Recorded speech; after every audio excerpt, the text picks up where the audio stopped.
সারা দেশে বেড়েই চলেছে হামের প্রকোপ। হাসপাতাল ও স্বাস্থ্য কেন্দ্রগুলোতে বাড়ছে রোগীর চাপ। শয্যা সংকটে মেঝেতে রেখেই চলছে চিকিৎসা। মঙ্গলবার রাজশাহী মেডিকেল কলেজ হাসপাতাল পরিদর্শন ও মতবিনিময় করেন স্বাস্থ্য বিভাগের সচিব কামরুজ্জামান চৌধুরী ও স্বাস্থ্য অধিদপ্তরের মহাপরিচালক প্রভাত চন্দ্র বিশ্বাস। এ সময় হাসপাতালে চিকিৎসা সেবার সার্বিক বিষয়ে খোঁজ নেন তারা। পরে নিবিড় পরিচর্যা কেন্দ্রে 3টি ভেন্টিলেটর হস্তান্তর করেন। ডাক্তার সাহেবরা অনেক আন্তরিক, চিকিৎসার মান ভালো, অনেক উন্নত যন্ত্রপাতি আছে যেগুলো ঢাকায়ও নাই।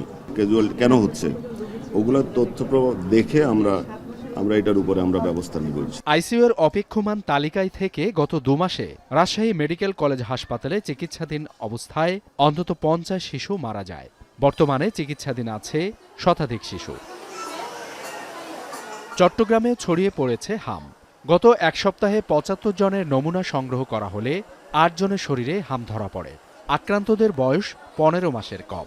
পর্যাপ্ত চিকিৎসা না পাওয়ার অভিযোগ করেছেন রোগীর স্বজনরা। এখন ভাইরাস আউটব্রেক হচ্ছে, অনেকে আক্রান্ত হবে। তবে যারা অপুষ্টি আক্রান্ত শিশু বা যাদের অন্য কোনো কারণে রোগ প্রতিরোধ ক্ষমতা শরীরে কমে গেছে, তাদের যদি হাম হয় তাদের জন্য একটু ঝুঁকি বেশি। বরিশাল বিভাগেও ছড়িয়ে পড়েছে হাম। সকাল থেকে নগরীর শেরেবাংলা মেডিকেল কলেজ হাসপাতালের বহির্বিভাগে দেখা গেছে রোগীদের বাড়তি চাপ। বেশিরভাগ শিশুই ঠান্ডা, জ্বর ও কাশিতে আক্রান্ত। ভালো এই খারাপ, কিন্তু আমরা ঠিক মতন ট্রিটমেন্ট পাই না, ডক্টর আসে না। সংক্রামক রোগ নিয়ে আমরা আসছি এখানে, তো আমাদের আরো একটু ভালো অবস্থা হলে আমাদের জন্য সুবিধা হতো, রোগীর জন্য ভালো হতো। সিলেটেও বাড়ছে আক্রান্তের সংখ্যা। শিশুদের পাশাপাশি আক্রান্ত হচ্ছে তরুণরাও। বর্তমানে শহীদ শামসুদ্দিন আহমদ হাসপাতালে ভর্তি আছে 22 জন রোগী।